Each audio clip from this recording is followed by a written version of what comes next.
జాబులు చేస్తోళ్లకు నెల జీతం వస్తుంది. అడ్డ మీద పనికి పోతోళ్లకు ఏ రోజుకి ఆ రోజు కూలీ ఇస్తారు. దందాలు చేస్తోళ్లకు పెట్టుబడి మీద ఇంత లాభం వస్తుంది.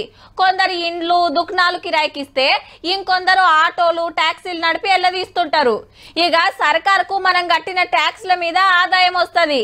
మరి పార్టీల కథ ఏంది అని అంటారా? ఇగో గిట్లా దేశంలో నెంబర్ 1 పార్టీ ఏదో ఎరికేనా, ఇంకేది బీజేపీ. ఏంలా అనుకుంటున్నారు? ఆమ్దానిలా ఏడాదిలో 2400 కోట్లు వచ్చినాయి. మళ్ళా పవర్లున్న పార్టీ కాబట్టి తోపు శ్రీమంతులు బిజినెస్ మ్యాన్లు బగ్గనే చదివించినట్టున్నారు.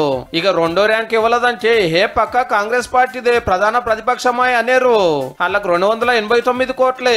బీజేపీ తర్వాత మన బీఆర్ఎస్ కే ఎక్కువ చందాలు వచ్చినాయి, 589 కోట్లు. ఎలక్టోరల్ బాండ్లు ఎవరికి ఎంత వచ్చింది పార్టీలు ఎన్నికల సంఘానికి చెప్తే వాళ్ళకి పబ్లిక్ చెప్పిరు అన్నట్టు. ఎలక్టోరల్ బాండ్లు అంటే రాజకీయ పార్టీలకు ఇచ్చే సీక్రెట్ చందాలు. ప్రామిసరీ నోటు లెక్క ఎస్బీఐ బ్యాంక్ లో 1000 కాంచెలి కోటి రూపాయల దాకా అమ్ముతారు. కావాల్సిన వాళ్ళు కొనుక్కొని కాయసున్న పార్టీలకు ఇస్తే ఆ లక్కరున్నప్పుడు ఇడిపించుకుంటారు. వీటి మీద ఏకాన ట్యాక్స్ వాడది. ఇన్నేళ్లు గిసొంటి చాలా సీక్రెట్ గా ఉంటుండే.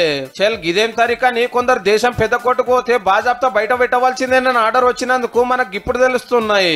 ఇక కర్మ పార్టీలను చూస్తే ఆంధ్రాలో వైసీపీకి 121 కోట్లు, తమిళనాడు DMK కు 60 కోట్లు, జార్ఖండ్ JMM కు 11 కోట్లు, ఢిల్లీ ఆమ్ ఆద్మీ పార్టీకి 11 కోట్లు, CPM కు 6 కోట్లు చదివిచ్చిరట సీక్రెట్ చందాలు. కానీ ఇంత పెద్ద దేశంలో 28 రాష్ట్రాలలో బొచ్చడి పార్టీలు ఉండగానే మన కారోళ్లే ఆమ్దానిలో దూసుకుపోయి సెకండ్ ర్యాంక్ తెచ్చుకున్నారు అంటే చూడుండ్రిగా.